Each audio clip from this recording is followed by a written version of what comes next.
The reason that we live today, Lord, is just to worship you. Father God, we thank you for this moment that we still can worship you in this house. This is your house, Lord. And as we are worshiping you, Holy Spirit, you come and take your place here. Let your presence be manifested in our midst. Biar kiranya Tuhan, hadirat-Mu boleh kami rasakan. Engkau nyatakan di tengah-tengah kami, Tuhan. Oh Jesus, I worship you, Jesus. I worship you, Jesus. I worship you, Jesus. Angkat tangan saudara tinggi-tinggi. Sembah Dia, Jesus. Jesus, Jesus, we worship you, Lord. Ina makara basande, ina makerebe sande. This is the reason why we live now, Lord. Ina makeria lamasi.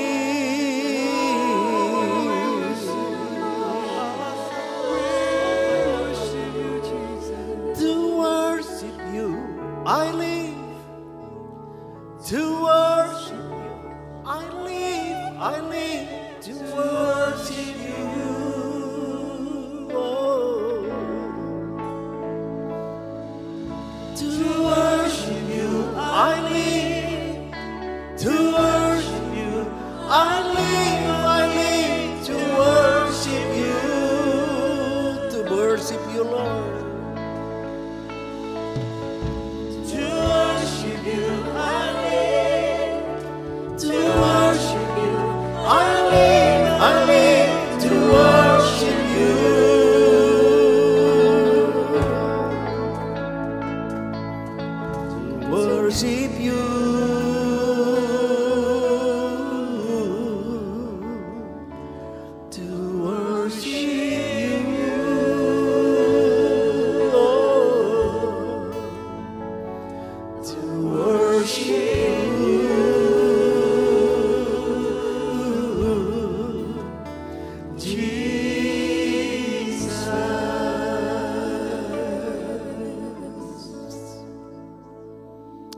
Kemuliaan buat Tuhan Yesus. Berikan pujian kepadanya. Oh haleluya, haleluya, haleluya, haleluya. Kami berikan pujian penghormatan kepadamu, Tuhan. Kami mau bersorak-sorai karena Engkau baik bahwasanya sampai selama-lamanya. You are worthy to be praised. You are worthy to be praised. Sekali lagi, berikan kemuliaan buat Tuhan Yesus. Beri Dia hormat, pujian, dan kuasa. Yesus Raja.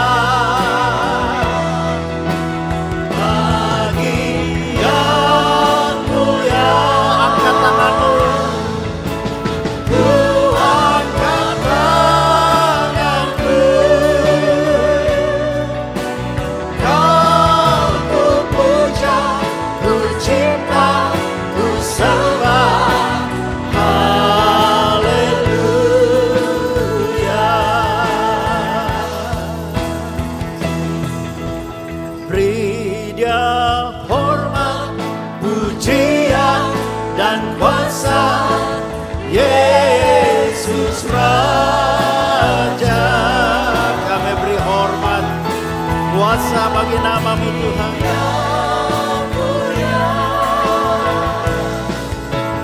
Ku angkat tanganku, Kau ku puja, ku cinta, ku sembah. Haleluya.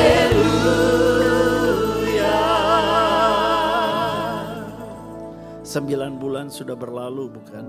Tahun 2023. Ketika bulan Desember kita masuk 2023, banyak hal yang kita tidak mengerti.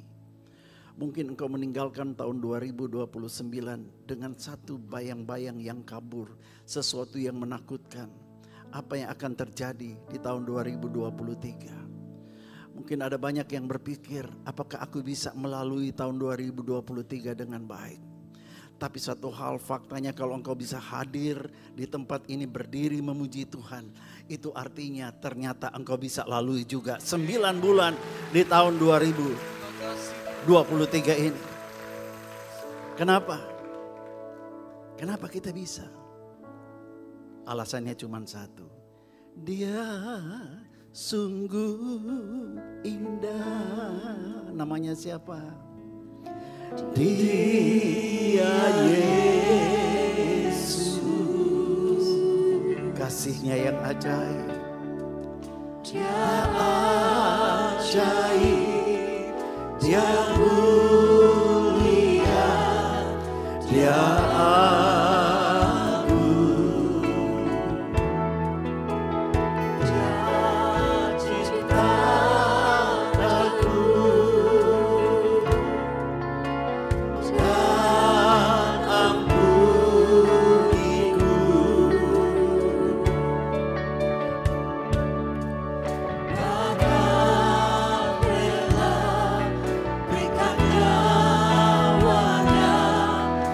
Selamatkanku.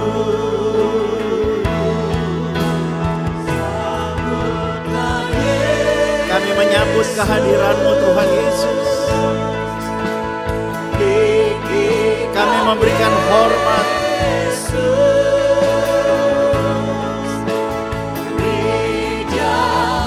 Kami berikan puji-pujian kepada-Mu Tuhan. Engkau Raja yang penuh dengan kuasa. Bagi yang mulia, kami angkat tangan kami.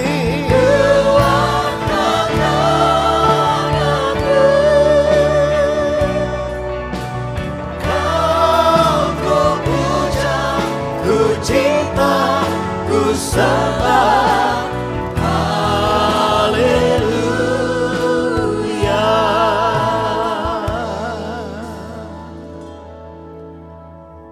Tuhan Yesus ada di sini. Dia ada di rumahnya. Dia bertakhta atas puji-pujian umatnya. Sekali lagi sambut kehadirannya di sini. Haleluya, haleluya. Puji Tuhan, shalom. Senang sekali kita boleh berjumpa lagi di rumah Tuhan ini untuk beribadah bersama-sama. Hari ini adalah hari penuh mujizat. Yang percaya katakan amin. Hari ini adalah hari kemenangan. Katakan amin. Sebab Dia yang menyertai kita berjanji bahwa Dia akan menuntun kita. Apapun keadaan saudara hari ini, satu hal yang saya mau beritahu saudara. Jangan hidup berdasarkan fakta hari ini. Hiduplah berdasarkan kebenaran firman Tuhan. Dia yang berkata, engkau sudah kutetapkan menjadi lebih daripada pemenang. Lebih daripada pemenang artinya ada peperangan. Peperangan artinya ada sebuah pergumulan. Tapi saya tidak tahu apapun yang jadi pergumulan saudara. Yang saya cuma tahu satu hal. Bahwa Dia yang memberikan kemenangan kepadaku. Dia Allah yang sama berikan kemenangan juga buat saudara. Katakan amin. Katakan amin. Jangan duduk dulu ya. Kadang kita perlu berhenti sejenak dan menoleh ke belakang. Dan kalau kita lihat jejak langkah kaki kita. Saudara. Dan kalau kita berada sampai dengan hari ini. Artinya Tuhan belum selesai dengan saudara. Masih ada banyak hal-hal besar yang Dia ingin lakukan buat saudara. Asal engkau menangkap isi hatinya. Saudara yang kasih Tuhan. Dimanapun engkau berada. Kasih karunia Tuhan. Anugerahnya senantiasa menyertai saudara. Katakan amin. Berikan kemuliaan sekali lagi bagi Tuhan. Yes. Kalau saya bisa berdiri di sini, kalau saya masih bisa melayani Tuhan, semua itu karena anugerahnya. Kalau Anda juga masih bisa menyembah Tuhan di sini, semua itu karena anugerahnya. Dia selamatkan saudara dan saya untuk menikmati kebesaran anugerahnya. Ku ada sebagai mana ku ada, berdiri menghadap takhta-Mu Bapa, semua karena anugerah-Mu yang telah selamatkanku. Ku hidup dalam segala kelimpahan, ku layak untuk melayani Tuhan. Oh, semua karena anugerah, semua karena anugerah-Mu tercurah bagiku. Besar anugerah-Mu berlimpah bagiku. Semakin hari semakin bertambah besar anugerah-Mu. Siapakah saudara dan saya? Siapakah kita? Sehingga Dia melimpahkan berkat-Nya, anugerah-Nya. Dia selamatkan saudara dan saya. Tapi saudara perlu tahu satu hal, Tuhan tidak pernah melakukan sesuatu, termasuk menyelamatkan saudara, tanpa sebuah rencana. Kalau hari ini engkau ada di rumah Tuhan, juga karena rencana Tuhan. Katakan amin. Persoalannya, apa yang menjadi rencana Tuhan? Sebelum saudara duduk, saya membaca ini rencana Tuhan buat hidup kita semuanya. Efesus pasal 2 ayat 8-10 berkata begini, sebab karena kasih karunia kamu diselamatkan oleh iman, itu bukan hasil usahamu, tetapi pekerjaan Allah. Itu bukan hasil pekerjaanmu. Jangan ada orang yang memegahkan diri. Karena kita ini buatan Allah, diciptakan dalam Kristus Yesus untuk melakukan pekerjaan baik yang dipersiapkan Allah sebelumnya, dan Ia mau supaya kita hidup di dalamnya. Untuk itulah Tuhan Yesus menyelamatkan saudara dan saya, melimpahkan kita dengan anugerah-Nya. Dari ayat ini, sebelum saudara duduk, dengar baik. Ada dua kebenaran tentang kenapa Tuhan selamatkan saudara dan saya. Kebenaran yang pertama adalah bahwa kita diselamatkan bukan karena usaha kita. Tapi kebenaran yang kedua adalah kita diselamatkan untuk melakukan pekerjaan yang baik. Tundukkan kepala saudara. Tuhan, kami mengakui bahwa kalau kami diselamatkan bukan karena kami hebat, bukan karena kami gagah, bukan karena kami berlaku baik Tuhan, tetapi karena kasih karunia-Mu. Ajar kami Tuhan untuk mengerti apakah yang menjadi tujuan Engkau menyelamatkan hidup kami Tuhan.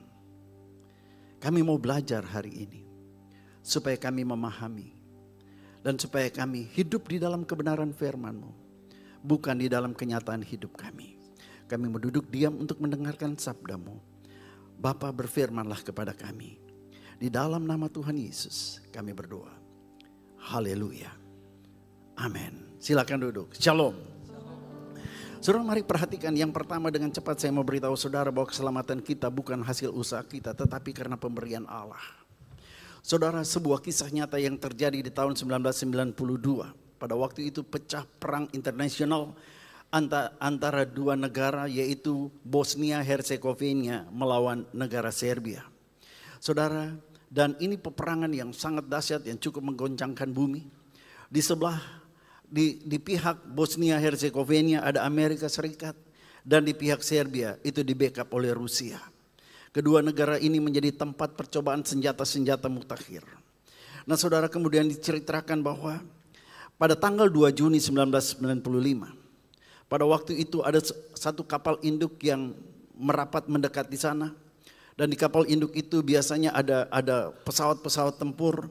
Dan pada tanggal 2 Juni diluncurkanlah beberapa pesawat F-16 untuk pergi menyerbu ke Serbia. Nah saudara, salah satu dari skuadron itu ada satu pesawat yang diterbangkan oleh seorang penerbang Amerika namanya Captain Scott O'Grady. Saudara, Scott menerbangkan pesawat F-16 bersama teman-temannya, lalu mereka menyusup masuk ke daerah musuh. Sialnya musuh mulai menyerang dengan rudal penangkal serangan udara. Dan dari satu Scott itu yang kena adalah pesawat yang dikemudikan oleh Captain Scott. Pesawatnya terbakar, jatuh, dan Scott keluar dari kokpit. Dan pada waktu itu dia cuma punya satu harapan, supaya angin berpihak kepadanya, meniup dia supaya dia dengan parasitnya jatuh di daerah Bosnia. Tapi ternyata tidak ada angin dan dia harus jatuh di daerah Serbia. Saudara, waktu dia jatuh dia tahu pasti dia akan dicari oleh pasukan Serbia. Dan kalau dia tangkap, sudah terkenal pasukan ini sangat sadis. Dia pasti akan dibunuh, tapi sebelum dibunuh dia akan dicabuti kukunya, giginya dicabuti, dan akhirnya akan ditembak mati. Itu sebabnya dia harus lari dari satu tempat persembunyian ke tempat persembunyian yang lain. Saudara, waktu itu dia cuma punya satu walkie-talkie. Dan waktu dia sampai di darat dia cuma bisa kirimkan signal posisi dia ada di mana. Setelah itu dia harus matikan dan dia harus kubur walkie-talkie-nya supaya tidak ditemukan, signalnya tidak ditemukan oleh pasukan lawan. Nah saudara, dan dia lari dari satu persembunyian ke persembunyian yang lain, tidak makan, tidak minum. Dan saudara, hari demi hari dia makin lama makin kehilangan harapan. Saudara, seringkali dalam persembunyiannya dia melihat tentara Serbia itu sangat dekat lewat di depannya mencari dia. Dan dia harus diam dalam ketegangan, hidupnya penuh dengan ketegangan yang luar biasa. Nah saudara, dalam kondisi seperti ini dia cuma punya satu harapan. Dia tahu bahwa di kapal induk di mana dia berangkat itu ada satu skuadron, ada satu tim yang bernama US Navy SEAL, ya, yaitu pasukan yang dilatih khusus untuk diterjunkan menyusup masuk ke wilayah musuh dalam operasi pencarian dan penyelamatan. Nah, dia tahu ada 12 orang temannya di sana dan mereka cukup dekat. Saudara, dia punya harapan bahwa kapten kapal itu akan mengirimkan Navy SEAL untuk mencari keberadaan dia. Tapi saudara, dari hari ke hari dia tunggu tidak datang-datang dan dia makin lemah. Setiap kali matahari terbit, dia harap supaya cepat-cepat terbenam sehingga dia aman dari pencarian lawan. Saudara yang kasih Tuhan, lalu ternyata apa yang terjadi? Pada hari itu juga waktu dia ketahuan jatuh, kapten kapal yang adalah temannya sendiri. Dia langsung panggil 12 orang. Siapkah kamu untuk diterjunkan mencari Captain Scott? Dan karena mereka teman baik, mereka sama-sama berkata, kami siap mempertaruhkan nyawa demi menyelamatkan sahabat kami, Captain Scott. Saudara, lalu kemudian mereka diberikan arahan. Saudara, lalu sebelum diterjunkan, mereka harus menanggalkan baju perang mereka, baju tentara Amerika. Lalu mereka dipakaikan pakaian tentara Serbia. Setelah itu mereka dibawa ke perbatasan dan mereka mulai menyusup, bergerak menyusup. Cari seorang kapten namanya Scott. Saudara, dari hari ke hari mereka tidak temukan. Satu hari dalam keadaan putus asa, Captain Scott sudah lemah, dehidrasi. Dia lagi jalan di tempat terbuka. Tiba-tiba dia tidak kuat lagi, dia rebah ke tanah. Waktu dia rebah ke tanah, dia dengar ada suara berisik. Kayaknya ini orang. Waktu dia buka mata, dia lihat tentara Serbia datang. Dia pejamkan mata, selesailah saya. Dan dia jatuh pingsan. Saudara, apa yang terjadi? Ketika dia terbangun, dia sudah ada di atas kapal induk. Ternyata tentara Serbia yang datang itu, dia pikir tentara Serbia. Padahal itu teman-temannya yang mengenakan pakaian tentara Serbia. Saudara, dia diselamatkan lalu dikirim berita ke Amerika. Dan seketika itu juga Presiden waktu itu Bill Clinton Bill Clinton menyatakan bahwa Scott O'Grady adalah seorang pahlawan nasional. Dia dipanggil datang ke Washington untuk ketemu dengan presiden dan kemudian diwawancara. Seluruh Amerika dan majalah-majalah mass media di sana gempar memberitakan itu. Dan namanya terpampang di sana, American Hero. Nah saudara, sampai di sana dia dipanggil oleh presiden dan presiden bilang begini, saya atas nama Amerika Serikat menganugerahkan kamu gelar pahlawan Amerika. Tapi Scott Grady bilang begini, minta maaf, I'm not a hero.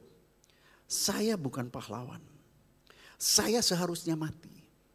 Tapi karena ada 12 pahlawan sahabat-sahabat saya bisa hidup. Saya tidak bisa membanggakan apa-apa. Kalau tidak karena ada mereka, berikan gelar itu kepada mereka. Saudara, dari situ dia dibawa ke studio CNN, lalu dia diwawancarai oleh seorang jurnalis namanya Larry King, jurnalis yang sangat terkenal waktu itu. Dan jurnalis ini mulai mewawancarai dia. Dan dikatakan begini, seluruh rakyat Amerika ingin dengar ceritamu. Apa sih yang membuat engkau bisa bertahan dalam kondisi seperti itu? Dan akhirnya engkau diselamatkan. Coba ceritakan rahasianya. Dan saudara, Captain Scott hanya bilang begini, kamu tahu bahwa saya tidak selamat. Saya hanya diselamatkan. Saudara dan saya tidak selamat di muka bumi ini. Tapi kita diselamatkan oleh Tuhan Yesus yang menyusup masuk ke dalam dunia ini. Lalu ditanya, apa sih yang membuat kamu semangat untuk bertahan hidup? Dia bilang cuma ada 3 alasan. Yang pertama, saya punya iman sama Tuhan. Bahwa kalau belum waktunya Tuhan panggil, saya tidak akan mati. Tapi setelah iman itu saya pertahankan, belum datang juga pertolongan. Saya hampir putus asa. Saya ingat yang kedua, yang memberikan saya kekuatan. Bahwa ada anak istri, sahabat handai taulan saya di Amerika Serikat, yang menantikan saya pulang dalam keadaan hidup. Membangkitkan dia semangat lagi. Dia tunggu lagi, tidak datang-datang pertolongan. Dia hampir putus asa. Lalu dia bilang begini, hal ketiga yang membuat saya semangat. Karena saya tahu ada 12 sahabat saya. Mereka orang yang mengasihi saya. Mereka tidak mau saya binasa. Pasti mereka siap untuk menolong saya. Hanya itu.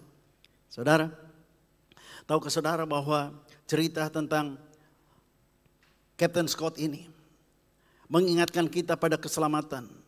Kisah keselamatan kita sebagai umat manusia. Kita ada di muka bumi ini yang dikuasai oleh setan. Kita tidak bisa menyelamatkan diri dengan kekuatan kita sendiri. Tapi kita bersyukur bahwa ada seorang yang sangat mengasihi dan tidak ingin saudara dan saya binasa. Namanya Tuhan Yesus.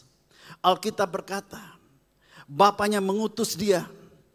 Dia datang ke dalam dunia ini. Dia tanggalkan jubah kemuliaannya. Dia mengambil rupa sebagai manusia. Dia lahir di kandang yang hina. Dia menjalani hidup sebagai manusia sekalipun dia adalah Allah dan Raja. Kenapa? Karena dia mengasihi saudara dan saya. Dia mencari saudara dan saya. Karena satu tekadnya, Anda dan saya harus diselamatkan. Dan saudara yang kasih Tuhan, kalau hari ini mungkin ada beberapa Scott O'Grady di sini. Engkau hidup dalam sebuah tekanan. Engkau tidak punya pengharapan. Engkau terlalu sulit hidupmu. Engkau merasa seperti terlunta-lunta. Seperti masa depanmu suram. Dokter sudah vonis engkau. Dan sebagainya. Apapun keadaan saudara. Satu hal saya mau beritahu saudara. Ada yang namanya Kristus Yesus Tuhan. Dia adalah Allah Juru Selamat kita. Dia lebih daripada US Navy SEAL. Dia telah turun ke dalam dunia ini. Untuk mencari saudara dan saya. Dan menyelamatkan saudara dan saya. Dia akan membawa engkau, dia yang sanggup untuk mengeluarkan engkau dari tengah-tengah pergumulan hidupmu. Kalau engkau mau percaya kepadanya, dia berkata, aku akan memberikan kamu kuasa untuk menjadi anak-anak Allah. Kalau kamu mau terima aku sebagai Tuhan dan Juru Selamatmu.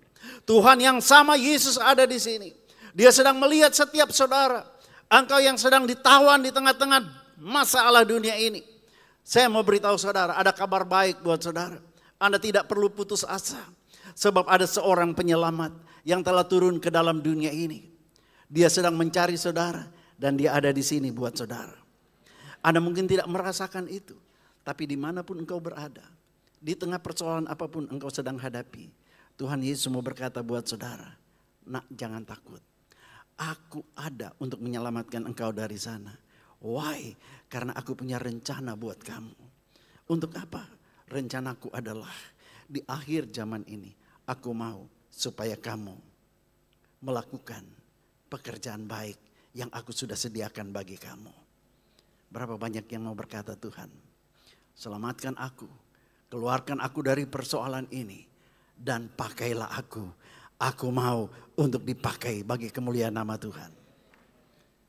Berapa banyak di antara saudara yang berkata, Tuhan, hidup ini memang makin tidak enak. Tapi sekalipun tidak enak hidupmu, saya mau beritahu saudara, kalau Yesus ada di dalam saudara, everything gonna be alright. Katakan amin. Berikan kemuliaan buat Tuhan. Haleluya. Mungkin beberapa di antara saudara sedang terperangkap dalam masalah. Ada utang yang mengejar saudara sudah tidak bisa bayar. Engkau sudah bingung, engkau dikejar-kejar. Engkau melakukan pelanggaran dan pelanggaran itu menghantui saudara. Tapi saya mau beritahu saudara, dalam Yesus ada jalan keluar. Hari ini dia ada di antara saudara dan dia mau beritahu saudara, kalau engkau mau terlibat di dalam apa yang aku mau lakukan, maka hari ini engkau akan pulang. Bukan hanya dengan pengharapan, engkau akan pulang mengalami kenyataan Yesus menolong saudara. Katakan amin. Dan kalau dia tolong saudara, untuk apa? Supaya saudara dan saya mau menjadi tim Navy SEAL dari kerajaan sorga. Dia sedang mencari kita, dia ingin mentrain kita, dia ingin melatih kita. Untuk apa? Untuk kita diutus pergi menyusup masuk ke tengah-tengah kehidupan dunia ini. Dan di sana engkau membawa berita keselamatan. Apa yang kau terima dari Tuhan Yesus. Kalau engkau mau diutus oleh Tuhan, hari ini engkau pulang. Bukan seperti orang biasa. Engkau pulang sebagai prajurit-prajurit Kristus yang siap diutus untuk menyelesaikan amanat agung Tuhan Yesus. Halo. Banyak orang Kristen yang penting aku selamat. Yang lain aku tidak peduli. Tapi saya mau beritahu saudara, Tuhan Yesus selamatkan saudara di akhir zaman ini untuk satu tujuan, melakukan perbuatan baik. Perbuatan yang baik yang pertama adalah engkau akan diutus untuk memberitakan kabar baik kepada temanmu, rekanmu, keluargamu, saudaramu, atau siapa saja. Maka saudara hari ini diutus oleh Tuhan. Cuman sedikit, walaupun sedikit tidak apa-apa. Yang sungguh-sungguh berkata, Tuhan, aku tidak bisa selamat dari dunia ini, tapi karena engkau sudah menyelamatkan aku. Sekarang aku mengerti bahwa engkau selamatkan aku, karena engkau mau pakai aku menjadi alatmu untuk menyelamatkan orang lain. Kalau engkau berkata, Tuhan aku mau, lambaikan tangan saudara. Bapak, aku berdoa buat tangan-tangan yang terangkat ini Tuhan. Ajar kami terus, perlengkapi kami terus dengan kebenaran firman-Mu, supaya Tuhan benar-benar dalam hidup kami ini, kami bukan jadi orang-orang yang diselamatkan dan tidak tahu berterima kasih. Ucapan syukur dan terima kasih kami adalah ketika kami menyerahkan hidup kami menjadi korban yang hidup bagi Tuhan, dipakai oleh Tuhan. Maka kami percaya Tuhan, kami akan berkenan di hadapan Tuhan. Pakai tangan-tangan yang terangkat ini Tuhan Yesus. Pakai mereka Tuhan, pakai mereka untuk melakukan pekerjaan baik yang Tuhan sudah sediakan buat kami semuanya. Terima kasih Tuhan Yesus, terima kasih, terima kasih. Dalam nama Tuhan Yesus, amin.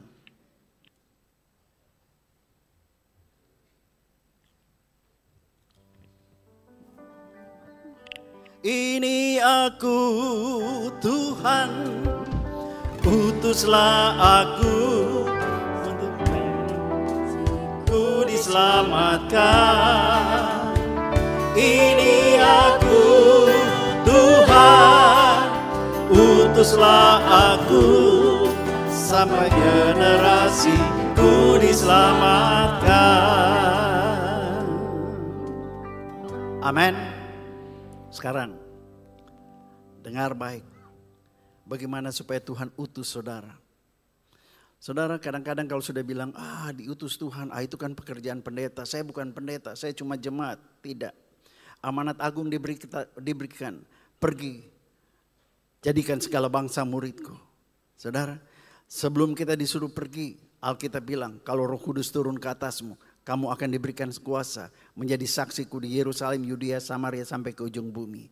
Saudara, perintah untuk memberitakan kabar baik, menceritakan tentang Yesus, tidak dibilang itu tugas pendeta, tapi tugas setiap orang-orang yang sudah diselamatkan oleh Tuhan.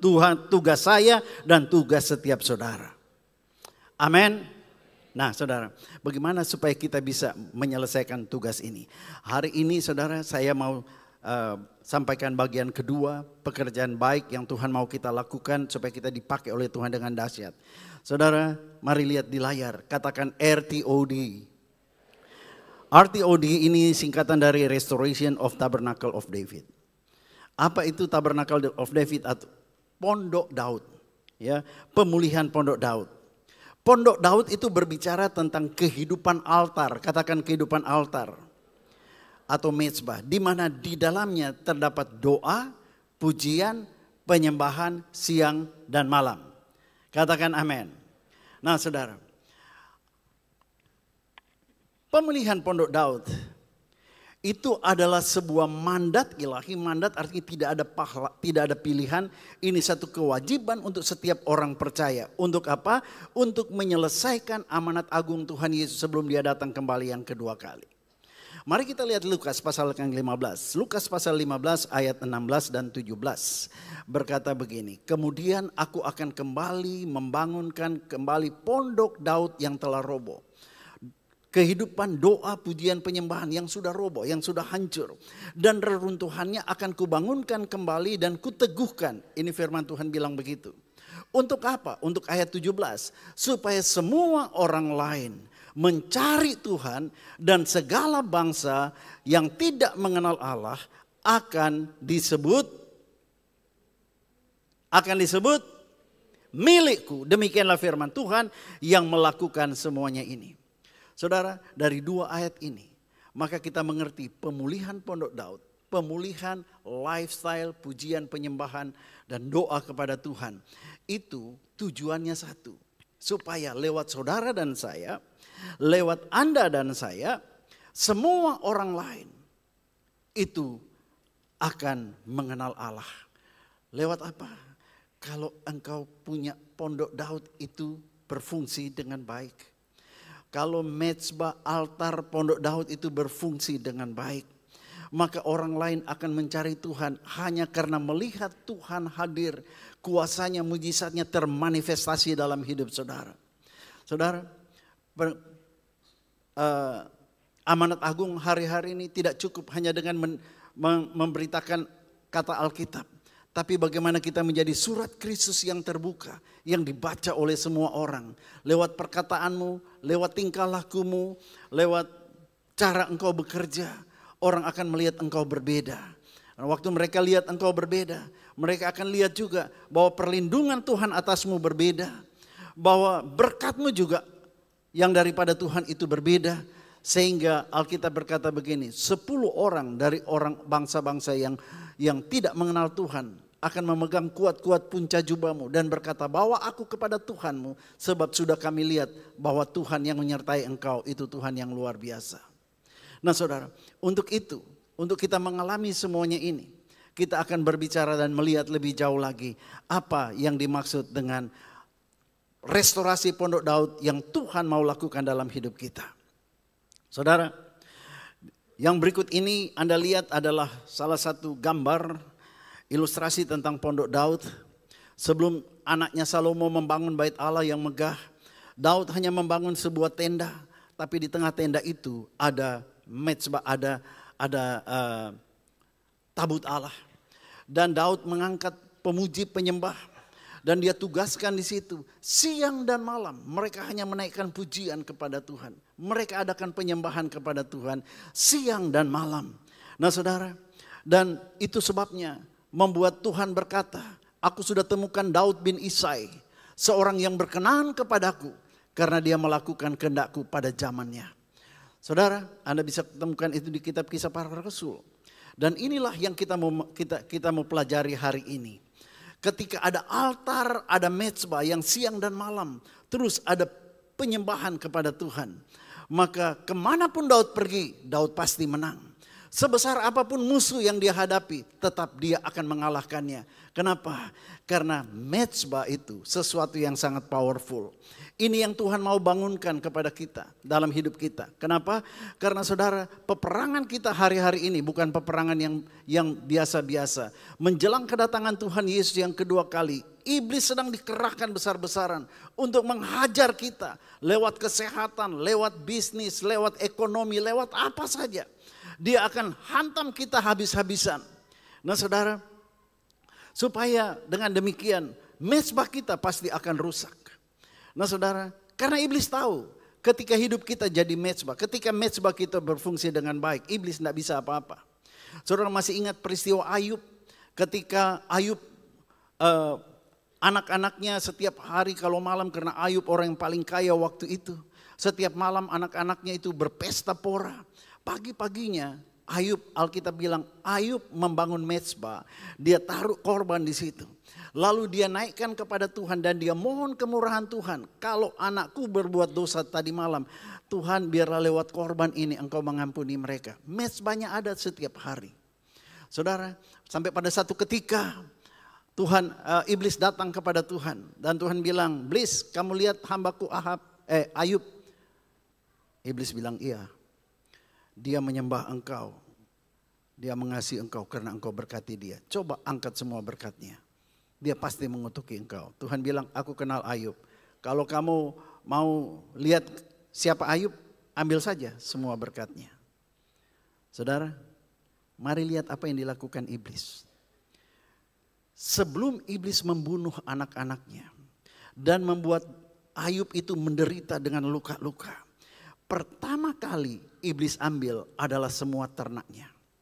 Kenapa ternak yang diambil duluan? Karena iblis tahu kalau masih ada ternak, maka mezbahnya akan masih tetap berasap.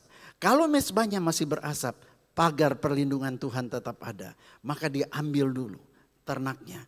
Artinya dengan kata lain, iblis mau hancurkan mezbah kita dulu. Kalau mezbah kita hancur, maka kita tidak punya kekuatan apapun juga. Kalau kita tidak punya lagi mezbah di mana ada korban kepada Tuhan, pagar perlindungan Tuhan akan diangkat dan iblis dengan leluasa akan menghajar kita. Mari lihat betapa pentingnya mezbah itu. Dan Daud mengerti itu. Itu sebabnya selama kehidupan Daud, tidak ada satu bangsa pun yang mampu untuk mengalahkan dia. Kenapa? Ada mezbah siang dan malam. Katakan ada mezbah. Nah saudara, sekarang mari kita lihat. Ada satu misteri atau misteri apa sih yang ada di balik mezbah itu. Kalau kita baca Hakim-Hakim pasal 12. Kita baca sama-sama. 1, 2, 3. Ya, sedang nyala api naik ke langit dari mezbah. Maka naiklah malaikat Tuhan dalam nyala api mezbah itu. Ketika Manoah dan istrinya melihat ini, sujudlah mereka dengan mukanya sampai ke tanah. Manoah adalah orang Israel yang sudah lanjut usianya, istrinya juga sudah lanjut usianya. Tapi mereka tidak punya anak. Mereka sudah berdoa. Tidak, tetap istrinya dianggap sebagai orang mandul. Sampai pada satu ketika mereka membangun mezbah. Waktu mereka membangun mezbah, Alkitab bilang begini, Tuhan kirim malaikatnya dari sorga. Dan malaikatnya itulah yang bilang sama mereka, karena mezbah ini ada, aku akan memberikan kepadamu keturunan. Dan benar terjadi, lahirlah seorang yang namanya, siapa masih ingat? Masih ingat anaknya Manoah? Orang yang paling kuat? Simson. Katakan Simson. Mezbah menyelesaikan kemandulan. Mezbah ada, mezbah berasap. Alkitab bilang begini, terhubunglah surga dengan bumi. Ada malaikat yang naik turun di situ. Kalau hidupmu tidak menjadi mezbah, hidupmu tidak ada korban bakaran, saudara, maka engkau putus hubungan dengan surga. Kenapa mezbah itu penting? Misteri yang pertama adalah mezbah itu akan menghubungkan kita, kehidupan kita ini dengan surga. Dan kalau kehidupan kita itu terbangun, maka tidak akan ada kemandulan dalam hidup saudara. Tidak akan mandul berkat, tidak akan mandul perlindungan karena saudara terhubung dengan surga. Katakan mezbah itu penting. Ya, mezbah itu penting. Nah, selanjutnya saudara, Engkau sadar atau tidak sadar, setuju atau tidak setuju, pada hakikatnya setiap manusia, ada berapa banyak manusia di sini? Oh, kita semuanya, nggak usah angkat tangan saudara. Kita semuanya manusia, tapi pada hakikatnya, ini yang jarang orang sadari, bahwa semua manusia sesungguhnya adalah sebuah altar penyembahan. Hanya alamatnya ada dua. Kalau bukan hidup kita jadi altar penyembahan kepada Tuhan, kita sedang menjadi altar penyembahan bagi iblis. Itu sebabnya orang Kristen yang tidak tahu membangun altar untuk menyembah Tuhan, sadar atau tidak, hidupmu dipakai oleh iblis. Nah saudara, hal ini perlu kita mengerti dengan luar biasa. Kenapa kalau sudah bicara tentang mezbah atau tentang altar, seringkali orang-orang itu, orang Kristen itu tidak terlalu tertarik. Mezbah itu bicara tentang penyembahan.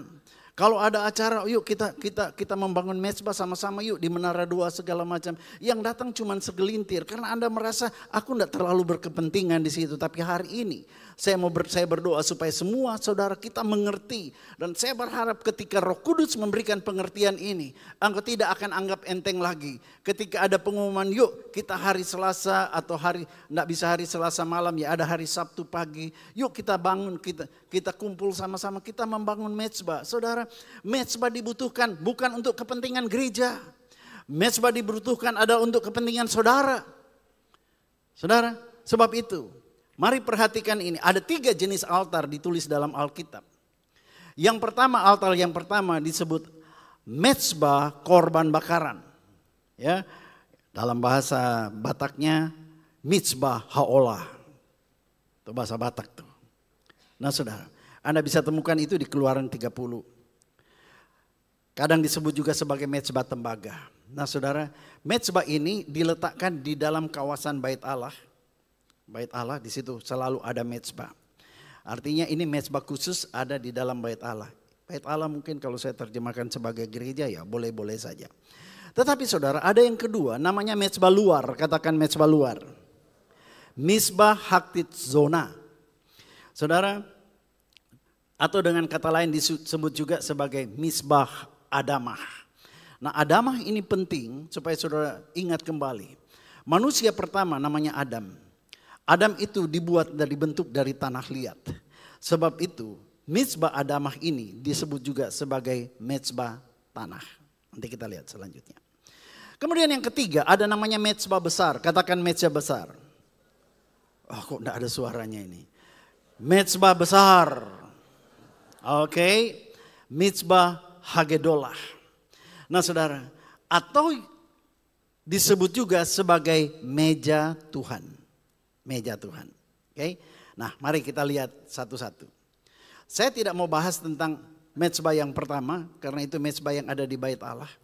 Dan saya katakanlah gereja. Tapi ini ada mezbah yang di luar gereja. Artinya bukan di tempat yang khusus seperti ini. Namanya mezbah haktit zona. Saudara, di dalam Alkitab Keluaran 20 ayat yang ke 24 dan 25. Saudara, kalau kita baca di situ dikatakan begini, ayat 24. Sama-sama kita baca yuk, 1 2 3. Oke. Kau buatlah bagiku mezbah dari tanah dan persembahkanlah di atasnya korban bakaranmu dan korban keselamatanmu, kambing dombamu dan lembu sapimu. Pada setiap tempat yang kutentukan menjadi tempat peringatan bagi namaku. Sampai situ dulu. Jadi tempatnya mezbah ini bukan di tempat Bait Allah yang sudah kita kenali. Tetapi Tuhan akan tentukan di mana. Saudara, dan ini letaknya di luar. Di luar gereja, di luar Bait Allah, di marketplace, di tempat di mana Anda bekerja, di mana Anda beraktivitas. Di situ dibilang bangunlah mezbah tanah. Mezbah tanah berbicara tentang hidup kita jadi mezbah di sana. Jadi penyembahan di sana. Kalau kita lakukan itu dia bilang begini. Aku akan datang kepadamu dan memberkati engkau. Haleluya. Kalau hidupmu dan hidupku jadi mezbah tanah liat itu. Di tempat di mana Tuhan tempatkan saudara. Maka saudara akan ada di sana. tidak pernah ditinggalkan sendiri. Tapi Tuhan akan hadir di sana. Dan kalau Tuhan hadir di sana, engkau tidak perlu menjadi orang yang siang dan malam mengejar berkat. Sebab dia katakan, aku akan perintahkan berkatku mengejar kamu. Hei, ini penting sekali. Makanya saya katakan, jadikan hidupmu sebagai mezbah penyembahan kepada Tuhan. Bukan untuk kepentingan gereja. Bukan untuk kepentingan Tuhan, tapi untuk kepentingan saudara dan saya. Maka mari kita lihat, berapa banyak waktu yang kamu, begini saudara, setiap mezbah itu identik harus ada korban. Harus ada yang dipersembahkan. Saudara, persembahan selalu dikatakan korban. Puji-pujian juga Alkitab bilang korban pujian, penyembahan juga korban penyembahan. Harus ada sesuatu yang bernilai luar biasa yang kita berikan, mungkin itu waktu kita.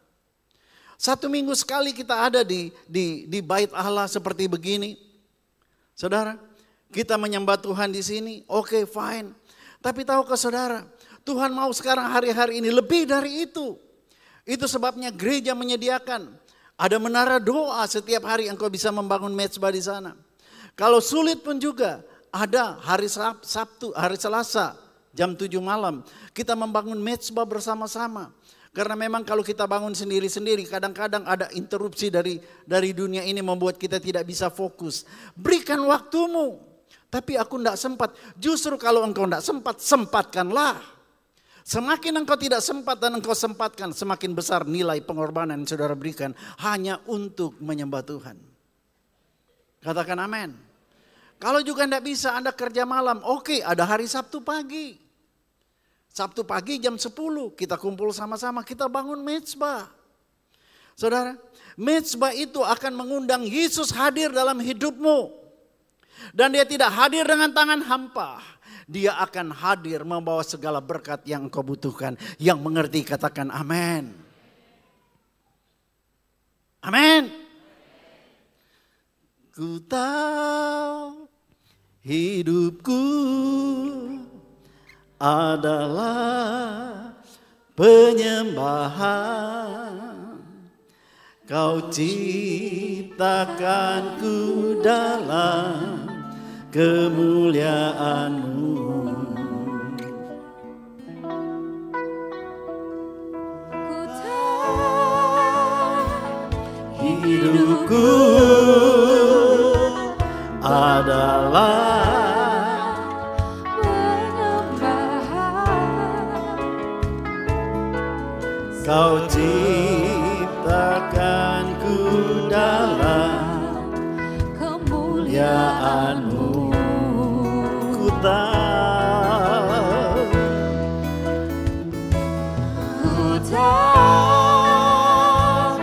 hidupku berharga di mata-Mu. Segenap hidupku persembahkan. Alkitab berkata kamu diselamatkan karena engkau berharga di mata Tuhan. Tapi dengar baik, setelah Tuhan selamatkan, engkau harus jadikan hidupmu berharga di mata Tuhan. Apakah yang bisa membuat kita berharga di mata Tuhan? Kalau kita menjadi penyembah-penyembah Tuhan. Saudara, Tuhan selamatkan kita untuk menjadi penyembah-penyembah Dia. Saudara, kalau engkau menyembah Tuhan, hidupmu, lifestyle saudara adalah penyembahan. Maka saudara, Tuhan akan mempermuliakan dirinya lewat hidupmu. Yang ketiga saudara atau yang terakhir adalah mezbah besar. Katakan mezbah besar. Mezbah Hagedolah. Saudara, inilah yang disebut di dalam Maleakhi pasal 1 ayat 6 sampai dengan ayat 14. Saudara, sebelum kita membaca ini, Yeskiel satu hari dia dibawa ke surga oleh Tuhan. Dan dia menulis dalam kitab Yeskiel. Dia dibawa masuk ke dalam satu ruangan yang besar sekali. Dan dia lihat di tengah-tengah ruangan itu ada satu meja yang besar. Dan disebut itu meja Tuhan. Saudara, dan di situ Tuhan sajikan segala sesuatu yang luar biasa. Nah saudara, dan dia sedang menantikan kita, dia sedang mengundang kita untuk ada di sana. Saudara kalau lihat yang terjemahan yang bahasa Inggrisnya di samping, the invitation, sebuah undangan. You are invited to come, dine with me. Saudara dan saya diundang untuk datang dalam perjamuan bersama-sama dengan Tuhan. Lalu dikatakan from now through all eternity, mulai hari ini sampai kepada kekekalan. Believe in the Father, Son, and the Holy Ghost, and dine with Jesus at your feast. To live in heavenly, eternally, all you must do is, apa yang harus engkau lakukan adalah RSVP. Tahu RSVP? Tahu nggak? Kalau ada undangan ada tulisan RSVP. Artinya Anda harus mendaftar dulu. Walaupun itu undangan, Anda harus mendaftar dulu. Ya, saya mau hadir. Baru saudara dikasih kursi. Saudara, itu RSVP. Jadi hari ini saya mau beritahu saudara. Ada meja besar yang Tuhan sudah persiapkan buat kita. Dan Tuhan sedang mengundang kita. Maukah kita menyambut dengan RSVP? Tuhan, yes, aku mau ada di meja Tuhan. Yang mau ada di meja Tuhan, lambaikan tangan saudara. Saudara, fine. Bicara tentang meja Tuhan, bicara tentang mezbah. Tadi saya sudah katakan, sebuah mezbah tidak akan punya arti apa-apa kalau tidak ada yang namanya korban persembahan. Nah, mari kita lihat sekarang. Apa kata Maliaki? Pasal yang pertama. Kita baca sama-sama. 1, 2, 3. Seorang anak menghormati bapaknya dan seorang hamba menghormati tuannya. Jika aku ini bapa, di manakah hormat yang ada padaku itu? Jika aku ini Tuhan, di mana takutkah? Di manakah takut yang kepadaku itu? Firman Tuhan semesta alam kepada kamu, hai para imam yang menghina namaku. Imam-imam dibilang menghina nama Tuhan, makanya mereka bingung. Mereka berkata dengan cara bagaimana kami menghina engkau? Saudara, seringkali sebagai umat Tuhan, kita tidak sadar kita sedang menghina Tuhan. Tapi kita berkata, enggak kok, aku hidup, aku biasa-biasa, aku tidak melakukan dosa, aku tidak berzina. Di mana aku tidak menghina Tuhan? Ayat 7 berkata, kamu membawa roti cemar ke atas mezbahku, tetapi berkata dengan cara bagaimanakah kami mencemarkannya? Dengan cara menyangka meja Tuhan bisa dihinakan. Meja Tuhan tidak take it for granted. Meja Tuhan tidak hanya ya sekedar-sekedarnya, ya Tuhan sudah kasih tahu sediakan meja, aku datang saja. No, harus ada korban. Harus ada RSVP di dalamnya. Nah saudara, bagaimana caranya mereka menghina nama Tuhan? Dikatakan ayat 8, sama-sama, 1, 2, 3. Kamu membawa seekor binatang buta untuk dipersembahkan. Tidakkah itu jahat? Apabila kamu membawa binatang yang timpang dan sakit, tidakkah itu jahat? Cobalah menyampaikan itu kepada bupatimu. Apakah ia berkenan kepadamu? Pasti tidak kan? Apalagi menyambut engkau dengan baik. Firman Tuhan semesta alam. Saudara, Tuhan bilang begini, meja Tuhan yang Tuhan sudah sediakan istimewa buat kita. Bukan take it for granted, tapi ada sesuatu yang harus kita korbankan kepadanya. Dan kalau yang kita korbankan itu adalah sesuatu yang sudah tidak layak. Sesuatu yang sisa-sisa belaka. Kalau aku punya waktu aku ke gereja, kalau aku tidak punya waktu ya aku tidak ke gereja, Tuhan mengerti kok. Kalau engkau punya waktu engkau ke gereja tapi engkau masih punya banyak kesibukan, masih banyak urusan. Lalu engkau HP-mu tidak engkau matikan. Kenapa? Engkau sedang tunggu SMS, tunggu WA dari seorang klien atau dari temanmu. Sehingga konsentrasimu tidak kepada Tuhan. Engkau sedang membawa binatang yang cacat. Engkau tidak mempersembahkan tubuhmu sebagai persembahan yang kudus yang berkenan kepada Allah. Tapi engkau datang hanya membawa ala kadarnya. Tuhan mau setiap kali kita datang di rumah Tuhan, kita sedang berada di mezbahnya Tuhan. Datanglah dengan kesungguhan hati, bukan hanya karena waktu-waktu yang sisa, tapi karena kerinduan saudara untuk datang menyembah Tuhan. Saudara kalau datang menyembah Tuhan, itu yang menjadi keinginanmu. Saudara jangan engkau fokus kepada WA, kalaupun ada WA penting masuk, 2 jam lagi kamu baru baca. Tidak akan kiamat dunia ini. Langit itu tidak akan runtuh. Bisnismu tidak akan bangkrut. Langgananmu tidak akan pergi. Kalau engkau cuma tunda sebentar. Karena engkau mau fokus menyembah kepada Tuhan. Itulah penyembahan yang Tuhan mau. Tapi seringkali kita tidak sadar. Kita datang, kita duduk memang. Tapi apa yang kita lakukan? Mata kita di HP. Tapi kita tidak baca-baca WA kok. Baca apa? Baca Alkitab. Saudara baca Alkitab nanti di rumah lah. Ibadah saudara harus menyembah Tuhan. Engkau harus fokus kepada Tuhan. Engkau memberikan dia rasa hormat, kekaguman akan dia. Jangan beribadah membawa hal-hal yang sudah tidak layak di hadapan Tuhan. Hari ini Tuhan sedang memanggil saudara dan saya membangun kembali mezbah yang sudah roboh. Mezbah atau mungkin mezbahmu masih ada, tidak roboh, tapi mezbah yang tanpa korban. Kalau tidak ada korban, tidak akan ada api turun dari langit. Nah saudara, kalau tidak ada api turun dari langit, artinya korbanmu itu percuma. Saudara, dan api dari Tuhan tidak akan turun kalau yang kita persembahkan adalah waktu sekedarnya. Sementara engkau tidak fokus, tidak konsentrasi di dalam penyembahan kepada Tuhan. Engkau tidak menaruh rasa hormat kepadanya. Tuhan bilang kalau kamu berikan itu kepada bupatimu, apa dia akan terima? Dia pasti tidak akan terima, apalagi kepada Tuhan. Kalau Anda dipanggil sama wali kota misalnya, Anda sudah di ruangan, lalu wali kota sedang bicara sama wali kota, Anda sibuk baca WA, balas WA, kira-kira dia marah enggak? Ini orang ini enggak menghargai, enggak menghormati, bisa-bisa dia usir. Apalagi kepada Tuhan, raja di atas segala raja. Di tempat ini ada raja di atas segala raja. Beri dia hormat, pujian dan kuasa. Yesus Raja, bagi yang mulia, ku angkat tanganku, kau ku puja, ku cinta, ku sembah, haleluya. Yang pertama, bangun mezbah, jadikan hidupmu mezbah tanah. Amin. Di mana di atasnya ada korban yang kau berikan. Dan yang kedua, bawa korban. Letakkan korban di atas mezbah itu. Bukan yang sisa-sisa. Supaya dengan demikian Alkitab berkata itu adalah ibadahmu yang sejati dan yang berkenan kepada Tuhan. Amin.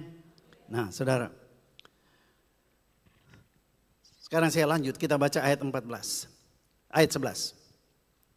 Sebab dari terbitnya matahari sampai terbenamnya matahari, namaku besar di antara bangsa-bangsa. Dan di setiap tempat dibakar dan dipersembahkan korban bagi namaku. Dan juga korban sajian yang tahir. Katakan yang tahir. Hati yang kudus. Tahukah saudara ketika Tuhan Yesus bilang begini, Bapa Sorgawi menantikan penyembah-penyembah yang benar. Yang menyembah dalam roh dan dalam kebenaran. Ini yang dia maksudkan. Waktu kita menyembah Tuhan, kita tidak menyembah separuh-separuh. Kita menyembah dari hati yang tahir. Sebab namaku besar di antara bangsa-bangsa, firman Tuhan semesta alam. Tapi kamu menajiskannya. Saudara, kalau engkau hanya ibadah biasa-biasa, tidak lahir dari dalam rohmu yang memang membutuhkan Tuhan. Maka engkau sedang menajiskan meja Tuhan. Kamu menyangka meja Tuhan memang cemar dan makanan yang ada di situ boleh dihinakan. Saudara, kalau di negara ini ada yang namanya penistaan agama. Kalau di firman Tuhan ada namanya penistaan Tuhan. Kalau engkau menista agama masuk penjara. Kalau engkau menista Tuhan bagaimana? Anda jawab sendiri. Nah saudara, terkutuklah penipu, ayat 14. Disebut penipu, terkutuklah penipu yang mempunyai seekor binatang jantan di antara tawanan ternaknya yang dinasarkan, tapi yang mempersembahkan binatang yang cacat kepada Tuhan. Tanpa kita sadar seringkali kita menjadi penipu. Kenapa? Kalau ditanya teman, aduh aku nggak bisa, nggak punya waktu. Oh mau bangun mezbah. Aku enggak punya waktu. Saudara, omong kosong. Tuhan kasih Anda waktu 24 jam sehari. Masa akan cuma mengisikan waktu 1 jam Anda tidak bisa. Anda sedang membohongi dirimu sendiri. Anda bisa bohongi dirimu. Anda tidak bisa bohongi Tuhan. Saudara, hari-hari ini dengar baik. Hidup kita ada di tengah-tengah medan peperangan yang semakin dahsyat. Tuhan mau supaya setiap saudara dan saya jadi mezbah. Dan di atasnya persembahkan dirimu menjadi persembahan yang kudus. Jangan macam-macam. Orang yang suka menipu Tuhan. Di sini malah dikatakan juga menipu Tuhan dengan nasar dan sebagainya. Wah, waktu masih sakit, waktu masih belum berhasil. Tuhan, aku bernasar Tuhan. Kalau aku sudah sembuh, kalau aku sudah diberkati, aku mau sungguh-sungguh dengan Engkau Tuhan. Sumpe. Tapi begitu engkau diberkati, engkau menipu Tuhan. Aku tidak punya waktu Tuhan. Sorry, hati-hati. Saudara yang kasih Tuhan, mari kita perhatikan ini baik-baik. Hidupmu dan hidupku adalah mezbah bagi Tuhan. Kalau engkau tidak gunakan hidupmu untuk menyembah Tuhan, engkau sedang membiarkan hidupmu menyembah setan. Saudara, ini yang saya berulang kali katakan tadi, Roma 12 ayat 1. Karena itu saudara-saudara, demi kemurahan Allah, dengar kata ini, kemurahan Allah, demi kemurahan Allah. Hari ini Tuhan masih berkemurahan buat saudara. Menasehatkan kamu supaya kamu mempersembahkan tubuhmu sebagai persembahan yang hidup, yang kudus, yang berkenan kepada Allah. Ada kata berkenan kepada Allah. Kalau engkau hidup kudus, kalau engkau tidak menipu Tuhan, berkenan kepada Allah, baru dikatakan itu adalah ibadahmu yang sejati. Kita sedang beribadah hari ini. Sejati atau tidak ibadahmu, tergantung bagaimana kamu memahami ini. Tapi saya mau beritahu saudara, hari ini sedang berlaku kemurahan Tuhan. Dia mengajar engkau, dia tebus saudara, dia mau pakai hidup saudara, tapi dia mau mulai dengan mengajari kita. Mau enggak engkau jadikan hidupmu mezbah bagi Tuhan? Katakan amin. Jika engkau tidak mau mematikan kedaginganmu, kedagingan kita itulah yang seringkali menghalangi dan menjadi pembuat alasan. Wah, apa-apa alasan, enggak bisa, enggak sanggup, enggak bisa. Saudara, kalau Tuhan cabut kesanggupanmu, engkau betul-betul tidak sanggup, baru keok loh. Tuhan, aku enggak punya waktu. Kalau sampai waktunya dia bilang, oke, aku sudah kasih kamu waktu yang cukup panjang, kamu bilang tidak punya waktu, aku ambil kembali waktumu. Selesai waktu hidupmu. Gimana? Berapa banyak yang mau Tuhan selesaikan aja waktu hidup? Saudara, hari ini Tuhan mau berkemurahan buat saudara. Kalau engkau tidak mau mematikan keinginan dagingmu dan engkau tidak mau hidup kudus, engkau tidak akan pernah bisa menikmati meja besar yang sudah disiapkan oleh Tuhan. Katakan amin. Apa meja besar itu? Mari kita lihat pengalaman Daud. Daud menulis dalam Mazmur 23. Saudara, ini adalah ayat kesimpulan yang Daud buat setelah dia melewati padang gurun. Dia tidak berbuat dosa, tapi dia dikejar-kejar mau dibunuh. Dia orang yang sudah menerima janji Tuhan, dia akan jadi raja Israel. Tapi kenyataannya semua perbuatan baik dia itu tidak dianggap oleh Saul. Bahkan dia akan dikejar-kejar mau dibunuh. Dan Daud bukannya tinggal di istana jadi raja, dia justru jadi pelarian di padang gurun. Keadaan yang tidak enak. Tapi kalau saudara lihat di tengah-tengah padang gurun itu lahir mazmur-mazmur pengagungan, penyembahan kepada Tuhan. Waktu, bukan waktu di istana, waktu di padang gurun. Dan saudara, sebab itu di Mazmur 23 dia simpulkan perjalanan hidupnya. Dia bilang begini, Tuhan adalah gembalaku, takkan kekurangan aku. Ayat 2 berkata, dia membawa aku, menuntun aku ke padang rumput yang hijau, ke air yang tenang. Dia cukupi semua kebutuhan. Dia pelihara dengan ajaib, dia manjakan kita. Tapi ada saatnya dia katakan, Tuhan membawa aku melalui lembah kekelaman. Itulah padang gurun buat Daud. Tapi di tengah padang gurun dia bilang, tongkat dan gadahmu itu yang menghibur aku. Walaupun dia tidak kelihatan Tuhan di sana, walaupun kenyataan janji Tuhan belum digenapi dalam hidupnya, dia tetap melahirkan mazmur, pujian, penyembahan bagi Tuhan. Dan akhirnya masa padang gurun itu selesai. Dia akhirnya datang ke istana. Dia jadi raja atas Israel. Dan dia bilang begini, ya waktu aku jadi raja atas Israel, padang gurun sudah berlalu. lembah kekelaman sudah berlalu. Ternyata ayat 5 dia bilang, engkau menyediakan hidangan bagiku. Ada meja panjang, meja besar yang Tuhan sediakan. Di mana? Di hadapan lawannya. Waktu Daud jadi raja, lawan-lawannya masih ada. Orang Filistin masih ada. Tapi Tuhan menjamu dia dengan luar biasa. Kalau engkau dalam keadaan apapun, engkau tetap jadikan hidupmu mezbah bagi Tuhan. Saya mau beritahu saudara, masalah tidak akan segera berlalu. Hidup sampai engkau mengembuskan nafas terakhir, tetap pasti ada pergumulan. Tapi di tengah-tengah masalah, engkau akan duduk sehidangan dengan Tuhan. Dan lihat apa yang Tuhan sediakan di hidangan itu. Yang pertama, pengurapan. Katakan pengurapan. Pengurapan bicara tentang otoritas dan kuasa. Dia akan memberikan kuasanya menyertai saudara. Sehingga dalam kondisi apapun engkau hadapi, engkau pasti akan menang. Kenapa? Pengurapan itu. Alkitab berkata pengurapan itu akan mengajari kamu. Ketika engkau ada di bawah pengurapan Tuhan. Engkau tidak akan ada yang namanya skakmat. Engkau tidak tahu maju kena mundur kena. Sebab Roh Kudus yang mengurapi engkau akan memberikan kamu hikmat jalan keluar. Saudara yang kasih Tuhan, dia akan memberikan kepadamu kreativitas sehingga hidupmu tetap produktif. Kemudian dikatakan pialaku penuh melimpah. Piala dalam jamuan itu biasanya berisi air anggur.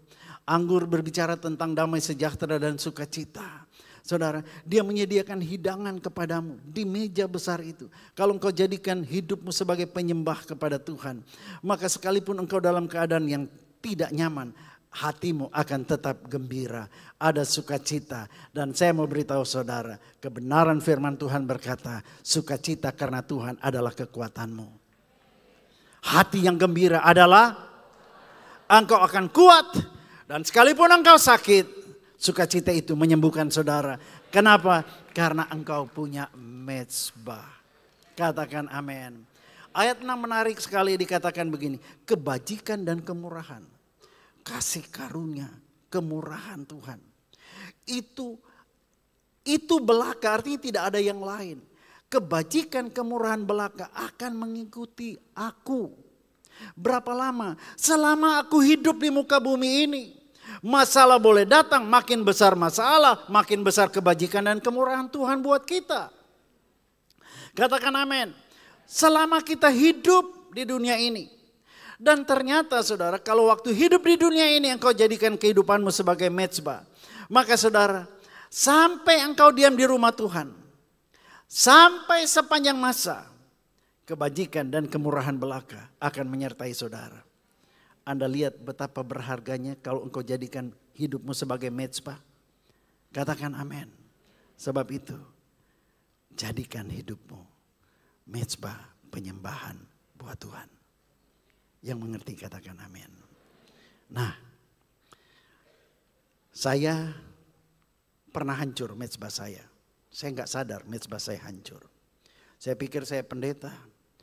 Saya tahu ini akhir zaman, pelayanan harus semakin banyak. Maka banyak sekali hal yang saya lakukan.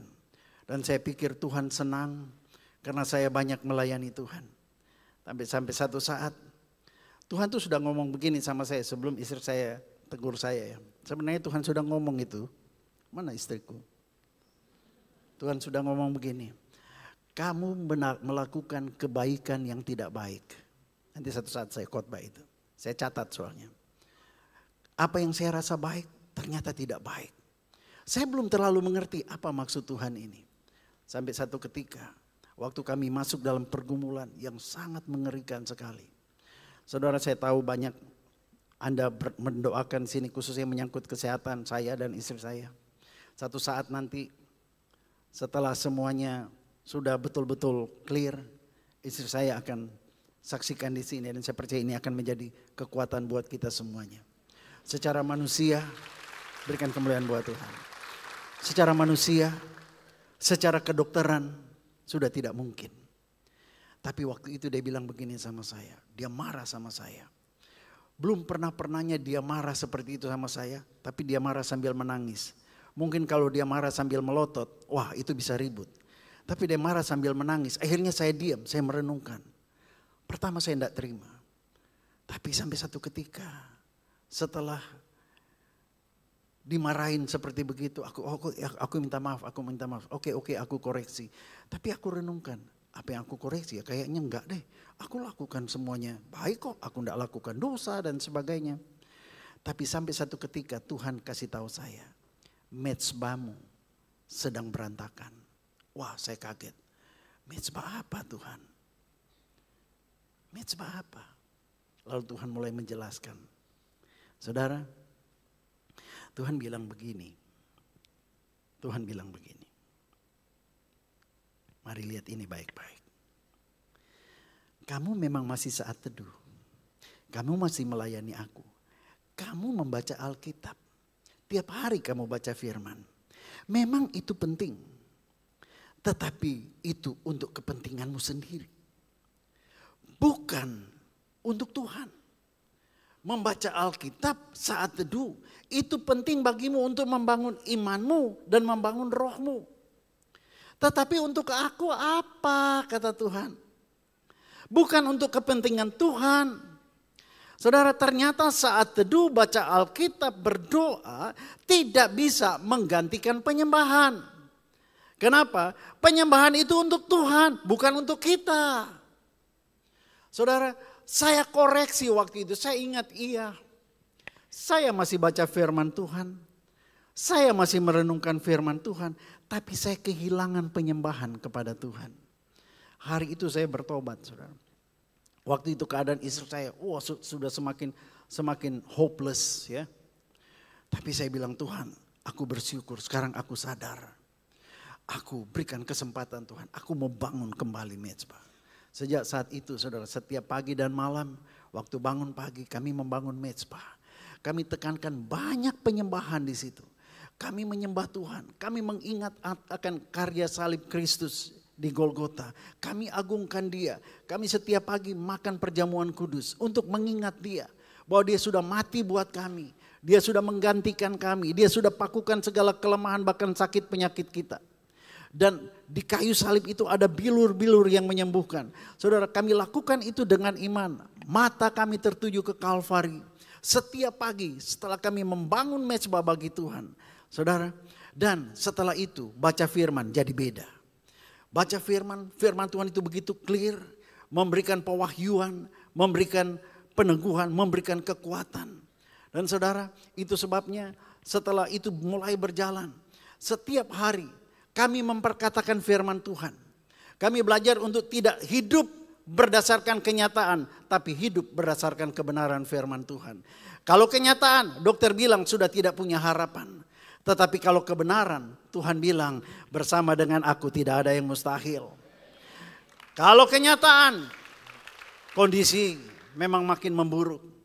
Tapi kebenaran, Tuhan bilang penyakit itu tidak akan mematikan. Tapi akan mendatangkan kemuliaan bagi Tuhan. Secara kenyataan penderitaan itu menyakitkan.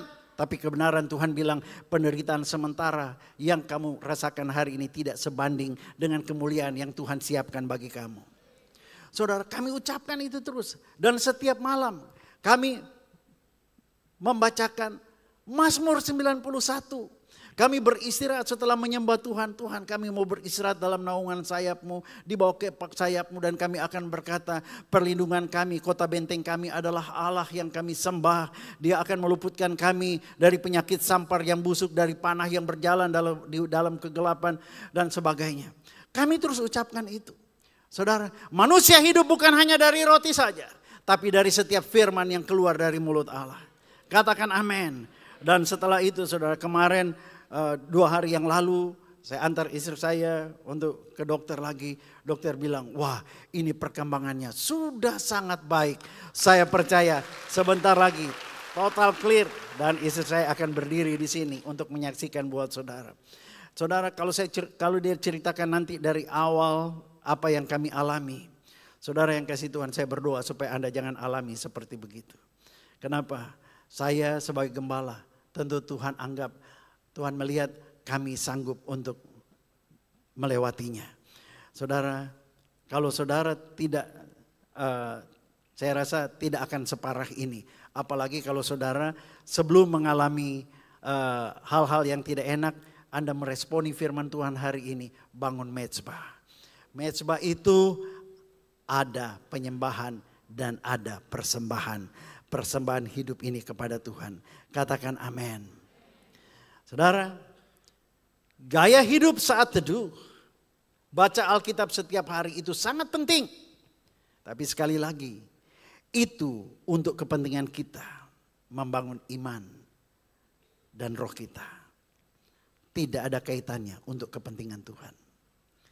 Tapi kalau engkau tambahkan ada penyembahan, pengagungan kepada Tuhan, maka penyembahan itu untuk Tuhan, bukan untuk kita. Katakan amin. Tuhan Yesus berkata, Bapa mencari penyembah-penyembah yang benar, yang akan menyembah Dia dalam roh dan kebenaran. Itulah orang-orang yang punya mezbah dalam hidupnya. Katakan amin. Tuhan sedang memanggil saudara dan saya. Dia selamatkan engkau untuk melakukan pekerjaan yang baik.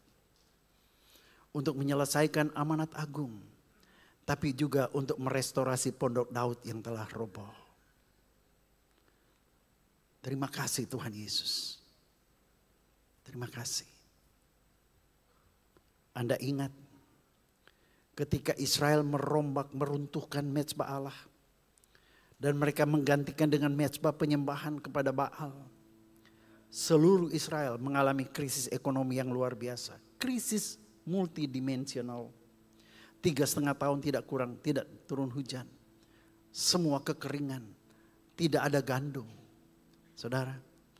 Dan pada waktu itulah Tuhan mau pulihkan krisis ini. Tuhan suruh Elia panggil Ahab, panggil semua Nabi Baal, kumpulkan orang Israel di Gunung Karmel. Mereka berkumpul di sana. Saudara, apa yang dilakukan oleh Elia? Sebelum hujan itu turun, dia bangun mezbah. Mezbah dia bangun. Setelah mezbah ada, mezbahnya masih kosong, api tidak turun. Lalu dia ambil lembu, dia korbankan, dia taruh di atas mezbah. Sekarang sudah ada mezbah, sudah ada lembu, belum ada api.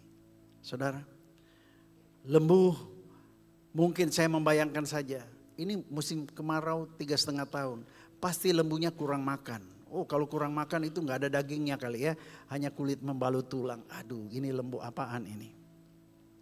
Saudara, lalu Elia sadar itu. Dia suruh ambil air. Air pada waktu masa kekeringan itu sangat sulit dan sangat mahal. Saya membayangkan air dari mana di Gunung Karmel itu. Tiba-tiba Roh Kudus memberikan saya satu pengertian begini. Ingat, di situ ada Raja Ahab. Pasti di situ dayang-dayangnya mempersiapkan air itu untuk Raja Ahab. Jadi ada air di situ, air yang sangat berharga ini. Elia bilang, kalau kau mau Ahab, Tuhan mengubahkan kekeringan ini menjadi kelimpahan. Kasih yang paling mahal. Air adalah benda yang paling mahal waktu itu. Dituangkan di situ. Waktu Tuhan melihat ada korban yang punya nilai yang sangat berharga. Waktu Elia berkata, Tuhan kirimkan api. Api itu turun. Dan saudara, waktu api itu turun, semua mata orang Israel melihat dan mereka bilang, sungguh Allahnya Elia adalah Allah yang benar, bukan Allahnya Ahab. Saudara, semua bangsa sujud menyembah kepada Tuhan. Hari itu juga terjadi kebangunan rohani, seluruh bangsa kembali kepada Tuhan dan mezbah Tuhan mulai dibangun di mana-mana. Tapi dengar baik, setelah api itu turun, tidak berhenti sampai di situ. Hujan lebat turun dan terjadi tanah yang kering gersang tiba-tiba menjadi tanah yang subur karena ada air di mana-mana. Saya tidak tahu krisis apa yang sedang melanda hidupmu hari ini. Tuhan cuma ingatkan begini, periksa mezbahmu. Bagi Tuhan untuk mengubah hidupmu menjadi lebih baik, semudah membalik telapak tangan. Tapi persoalannya, maukah engkau menanggapi hari ini? Engkau serahkan hidupmu untuk jadi mezbah bagi Tuhan. Maka engkau akan melihat Dia pasti akan meluputkan saudara. Berikan kemuliaan buat Tuhan.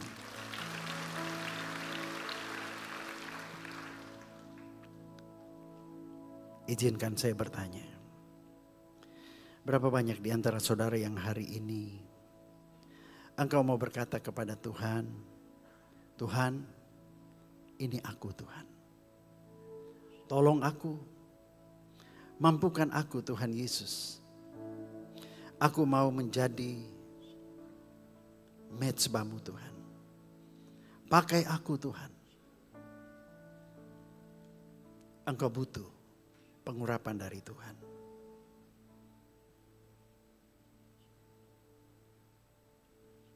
Engkau yang mau berkata, Tuhan, aku mau Tuhan.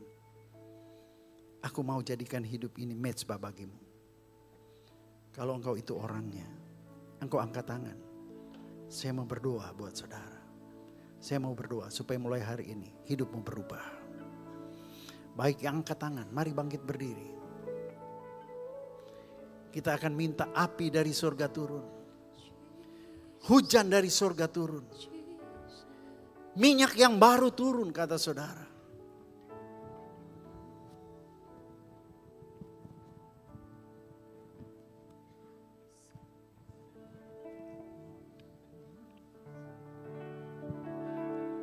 Beri api, beri hujan, seperti yang kau janjikan. Berembus Roh Kudus, beri kuasa urapanmu sekarang. Minta api itu, minta api itu. Beri api, beri api, beri hujan, seperti yang kau janjikan. Berembus Roh Kudus, beri kuasa urapanmu sekarang. Beri api, beri api. Bapa, aku berdoa saat ini Tuhan. Lihat anak-anakmu yang berdiri. Mereka mau meresponi panggilan-Mu Tuhan. Mereka siap untuk menjadikan hidup mereka mezbah-Mu. Sekali lagi katakan beri api. Beri api. Oriala basikara la bacanda makara la. Ina makara la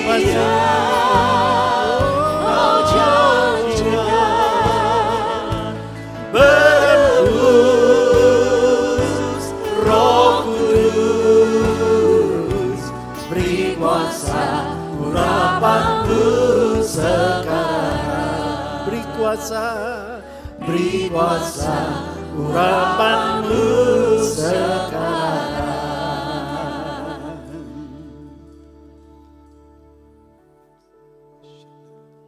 Yes Lord.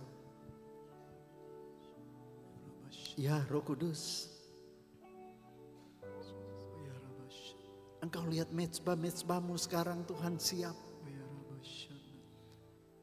Mereka yang berdiri adalah mezbah-mezbah tanah liat itu Tuhan. Sekarang mereka siap ya Tuhan. Sekarang mereka siap menyerahkan hidupnya menjadi korban di atas mezbah itu. Maka Bapa, aku berdoa dalam nama Tuhan Yesus seperti Elia berdoa. Biarlah langit terbuka hari ini dan kirimkan api-Mu Tuhan. Api Tuhan turun dalam nama Yesus. Iya rala bashande ya makoria la masih ya mokoria la barala. Yes Lord. Yes Lord. Curahkan api-Mu itu. Api dari sorga dalam nama Yesus. Buka hatimu dan terima api yang akan membawa kuasa kepadamu. Api yang akan memurnikan hidupmu. Api yang akan menguduskan engkau. Dan api itulah yang akan menyertai engkau. Sehingga hidupmu tetap bergairah. Penuh dengan semangat. Api yang akan memberikan engkau kemenangan. Terima api itu. Terima api. The fire of the Holy Ghost. Dalam nama Yesus. Terima dalam nama Yesus. Engkau terima dalam nama Yesus. Terima. Korabakaralaba Shande.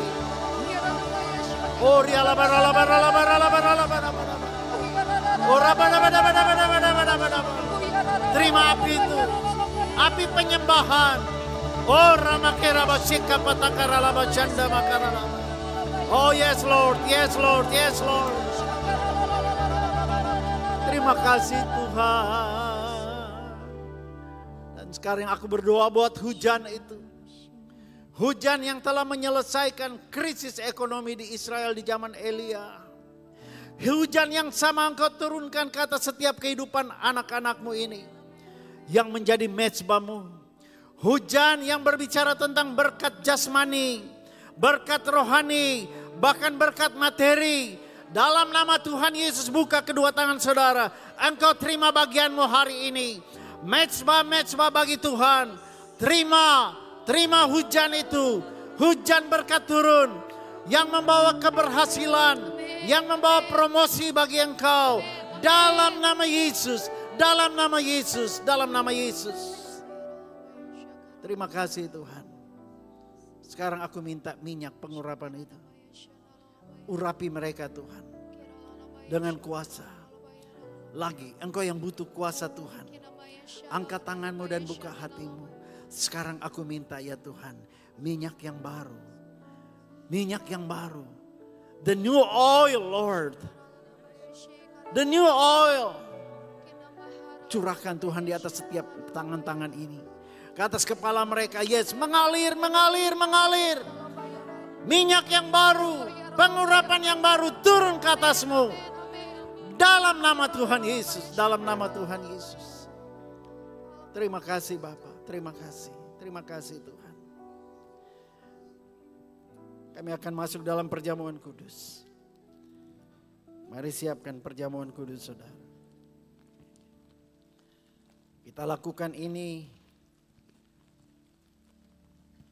untuk melakukan apa yang Tuhan Yesus suruh kita lakukan. Yaitu pada waktu malam tatkala ia akan diserahkan. Dia mengambil roti, mari angkat roti di tangan kanan kita. Dan dia berkata, inilah tubuhku. Daging anak domba Allah yang diserahkan bagi kamu. Perbuatlah ini setiap kali kamu memakannya menjadi peringatan akan aku. Saudara yang kasih Tuhan, ingatlah bahwa semua pelanggaran, dosa, sakit, penyakit, kelemahan kita sudah ditanggungkan di atas tubuh Kristus dan sudah dipakukan di sana. Supaya olehnya kuasa kebangkitan Kristus, kuasa bilur Yesus itu termanifestasi dalam hidup kita hari ini. Percayakah saudara akan hal itu? Kalau engkau percaya, makanlah dalam nama Yesus.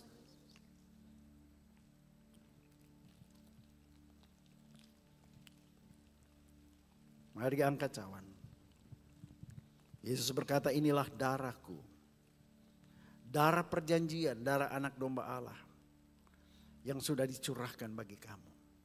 Perbuatlah ini setiap kali kamu meminumnya. Menjadi peringatan akan aku. Dengan kita meminum darah Kristus ini. Kita memperbaharui meterai keselamatan dalam hidup kita. Dengan meminum darah Kristus ini, darah yang kudus, darah yang suci. Darah ini akan mengalir dalam sekujur tubuh kita. Dan akan menguduskan kita.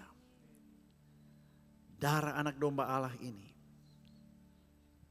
Ketika kita meminumnya. Kita sedang mengakui dan memperbaharui tanda milik Kristus. Dalam hidup kita. Percayakah saudara akan hal itu? Kalau engkau percaya, minumlah. Dalam nama Tuhan Yesus.